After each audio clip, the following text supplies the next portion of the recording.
মৰমৰ ছাত্ৰ ছাত্ৰীসকল, তোমালোকলৈ প্ৰীতি আৰু শুভেচ্ছা জনাই আজিৰ পাঠ আৰম্ভ কৰিব লৈছোঁ। আজিৰ পাঠত মই তোমালোকক লিংগ নিৰ্ণয় অৰ্থাৎ ছেক্স ডিটাৰমিনেশ্যনৰ ওপৰত ক'ম। কিয় এটা ল'ৰা সন্তান জন্ম হয় বা কিয় এজনী ছোৱালী সন্তান জন্ম হয় তাৰ বিষয়ে জানিবলৈ মন নাযায়নে বাৰু? তাৰ ওপৰত অকণমান মই কৈছোঁ চোৱা। এটা কথা মনত ৰাখিবা, প্ৰজাতি কিছুমানৰ লিংগ নিৰ্ধাৰণ কৌশল বেলেগ বেলেগ আকৌ। কিছুমান প্ৰজাতিৰ সম্পূৰ্ণভাৱে পৰিৱেশৰ ওপৰত লিংগ নিৰ্ণয়টো নিৰ্ভৰ কৰে। সেইকাৰণে কিছুমান প্ৰাণীৰ ক্ষেত্ৰত দেখা যায় সিহঁতৰ ডিম্বটো মানে এগটো কিমান উষ্ণতাত যোজন হৈছিল, মানে কিমান উষ্ণতাত ফাৰ্টিলাইজেশ্যন হৈছিল তাৰ ওপৰত নিৰ্ভৰ কৰি লিংগ নিৰ্ণয় হয়। আকৌ এই শামুকজাতীয় কিছুমান প্ৰাণী যেনে শামুকৰ আকৌ নিৰ্দিষ্ট লিংগ নাথাকে। সিহঁতে প্ৰয়োজনত স্ত্ৰীলিংগ বা ফিমেল বা সিহঁতে প্ৰয়োজনত মেল হ'ব পাৰে। এইটো এটা বৰ ইণ্টাৰেষ্টিং কথা। ইয়াৰ পৰা আমি কি বুজিলোঁ? শামুক বা তেনেজাতীয় কিছুমান জীৱৰ লিংগ নিৰ্ণয়টো জিনীয়ভাৱে নিৰন্তৰ নহয়, মানে ই জিন বা ক্ৰমজমৰ ওপৰত জড়িত নহয়। বুজি পালা? কিন্তু মানুহৰ ক্ষেত্ৰত কিন্তু এইটো বেলেগ। মানুহৰ ক্ষেত্ৰত কি হয় মই কৈ আছোঁ ৰ'বা। মানুহৰ ক্ষেত্ৰত পিতৃ মাতৃৰ পৰা যৌন প্ৰজননৰ যোগেদি প্ৰবাহিত হৈ অহা ক্ৰমজম অৰ্থাৎ এই যে শুক্ৰাণু, এই যে ডিম্বাণু, এইবিলাকৰ লগত প্ৰবাহিত হৈ অহা ক্ৰমজমৰ লগত সতি সন্তানৰ লিংগ অৰ্থাৎ মেইল হ'ব নে ফিমেল হ'ব এই কথাটো নিৰ্ভৰ কৰে। এতিয়া এটা কথা মন কৰা, যেনেকৈ এচপৰা ইটা গাঁঠি এটা ডাঙৰ বিল্ডিং হয়, ঠিক একেদৰে ট্ৰিলিয়ন সংখ্যক মানে বহু সংখ্যক কোষ লগ লাগি মানুহৰ দেহটো সৃষ্টি হৈছে। ধৰি লোৱা মানুহৰ দেহৰ এইটো এটা কোষ, ইয়াত বহুতখিনি কোষাংগ মানে কোষৰ অংশ আছে। এই মাজৰ এই অংশটো নিউক্লিয়াছ বা কোষকেন্দ্ৰ বুলি কোৱা হয়। এই নিউক্লিয়াছত এখন জালিকা আছে। এই জালিকাখনক ক্ৰমেটিন জালিকা বুলি কোৱা হয়। আকৌ কোষ বিভাজন হৈছে এটা স্বাভাৱিক প্ৰক্ৰিয়া। যেতিয়া আমাৰ শৰীৰৰ কোষ মৰে তেতিয়া নতুন কোষ বিভাজিত হৈ সৃষ্টি হয় আৰু মৰি যোৱা কোষবিলাকৰ ঘাটি পূৰণ কৰে বা কোষ বিভাজন হয় কাৰণেই আমি সৰুৰ পৰা ডাঙৰ হৈ এই অৱস্থাটো পাইছোঁ। এইটো এটা স্বাভাৱিক প্ৰক্ৰিয়া। এতিয়া এই কোষ বিভাজনৰ সময়ত এই ক্ৰমেটিন জালিকাখন কিছুমান স্পষ্ট সূতাৰ দৰে মানে থ্ৰেড লাইক কিছুমান অংশলৈ পৰিণত হয়। এই সূতাৰ দৰে অংশক বা এই থ্ৰেড লাইক অংশক কি বুলি কোৱা হয়? ক্ৰমজম বুলি কোৱা হয়। মানুহৰ এটা কোষৰ নিউক্লিয়াছত ক্ৰমজমৰ সংখ্যা কিমান জানা? মানুহৰ এটা কোষৰ নিউক্লিয়াছত 46 অৰ্থাৎ 46ডাল ক্ৰমজম থাকে। ক্ৰমজম আকৌ দুই প্ৰকাৰৰ, এবিধ অট'জম আৰু আনবিধক ছেক্স ক্ৰমজম বুলি কোৱা হয়। যিবোৰ ক্ৰমজমে দৈহিক গুণাগুণ পিতৃ মাতৃৰ পৰা সতি সন্তানলৈ কঢ়িয়াই নিয়ে সেইবোৰ ক্ৰমজমক অট'জম বুলি কোৱা হয়। মানে এই ক্ৰমজমবোৰত থকা জিনবোৰে সতি সন্তানৰ দেহৰ অংগ পতংগ গঠন কৰা গুণাগুণবোৰ কঢ়িয়াই নিয়ে। মানে মই এইটো ক'ব বিচাৰিছোঁ, চকু নাক কাণ আদি দেহৰ অংগ পতংগবোৰ গঠন কৰিবলৈ যিবোৰ গুণৰ প্ৰয়োজন হয় সেই গুণাগুণবোৰ এই অট'জমবোৰে কঢ়িয়াই আনে।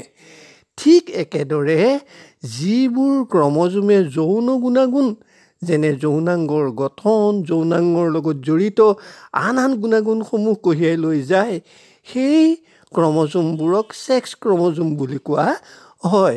এই ছেক্স ক্ৰমজমবোৰো আকৌ দুই ধৰণৰ, এবিধক এক্স ক্ৰমজম বুলি কয়, অন্যবিধক ৱাই ক্ৰমজম বুলি কয়। দেখা গৈছে আকাৰত এক্স ক্ৰমজমডাল ৱাই ক্ৰমজমডালতকৈ অকণমান দীঘল। মই ইতিমধ্যে যে কৈ আহিছিলোঁ মানুহৰ ক্ৰমজমৰ সংখ্যা 46ডাল মানে 46ডাল বুলি।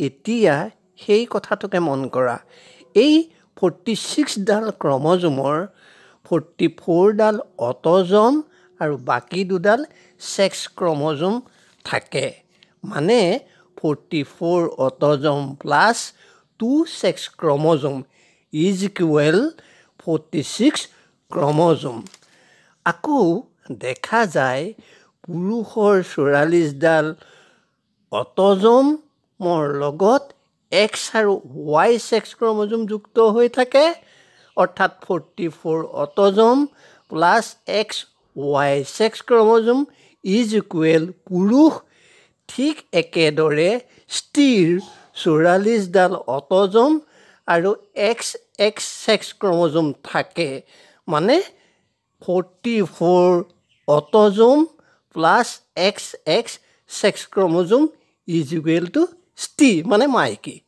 বুজি পালা স্ত্ৰী পুৰুষৰ মিলনৰ যোগেদি পুৰুষৰ শুক্ৰাণু স্ত্ৰীৰ দেহত প্ৰৱেশ কৰে এই শুক্ৰাণুবোৰত দুই ধৰণৰ শুক্ৰাণু দেখা যায় এয়া চোৱা কিছুমানত 22ডাল অট'জম আৰু এডাল এক্স ক্ৰম'জম আছে আৰু অন্য কিছুমানত 22ডাল অট'জম আৰু এডাল ৱাই ক্ৰম'জম আছে মানে পুৰুষৰ শুক্ৰাণু দুই ধৰণৰ এবিধ এক্স ক্ৰম'জমযুক্ত এবিধ ৱাই ক্ৰম'জমযুক্ত অন্যহাতে চোৱা স্ত্ৰীগৰাকীৰ ডিম্বাণুত মানে অভামত 22ডাল অট'জম আৰু এডাল এক্স ক্ৰম'জম আছে অৰ্থাৎ স্ত্ৰীগৰাকীৰ ডিম্বাণু একেধৰণৰ ই এক্স ক্ৰম'জমযুক্ত এতিয়া ছবিটোলৈ মন কৰা যদি পুৰুষৰ ৱাই ক্ৰম'জমযুক্ত শুক্ৰাণুৱে ডিম্বাণুটো নিষেচিত কৰে তেতিয়া ল'ৰা সন্তান আৰু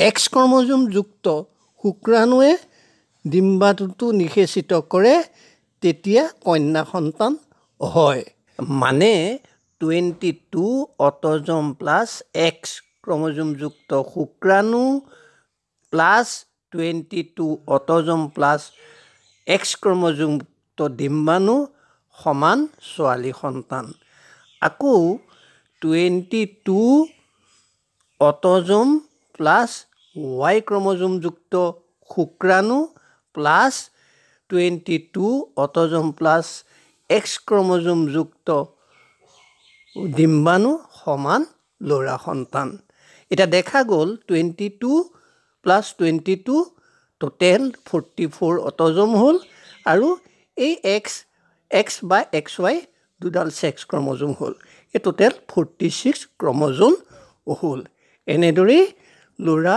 বা ছোৱালী সন্তান সৃষ্টি হয় এতিয়া দেখা গ'ল 22ডাল অট'জম দেউতাকৰ পৰা আহে আৰু এডাল ছেক্স ক্ৰম'জম দেউতাকৰ পৰা আহে আৰু 22ডাল অট'জম মাকৰ পৰা আহে আৰু এডাল এক্স ক্ৰম'জম মাকৰ পৰা আহে হ'ল এক্স ক্ৰম'জম মানে মাকৰডাল সদায় একেধৰণেই ছেক্স ক্ৰম'জম থাকে সেইকাৰণে মই এক্স ক্ৰম'জম বুলি কৈছোঁ এতিয়া এই যে মাকৰ পৰা অহা আৰু দেউতাকৰ পৰা অহা ক্ৰম'জমবিলাক এই ক্ৰম'জমবিলাক পেয়াৰ হৈ থাকে মানে যোৰ পাতিত থাকে সেইকাৰণে আমি টোটেল মানুহৰ ক্ৰম'জম কেইডাল বুলি ক'লে আমি ক'ব লাগিব 22যোৰ অট'জম আৰু এযোৰ ছেক্স ক্ৰম'জম মানে 23 পেয়াৰ্ছ বা 23যোৰ বুলি ক'ব লাগিব বুজি পালা এইদৰেই ছেক্স ডিটাৰমিনেশ্যন মানে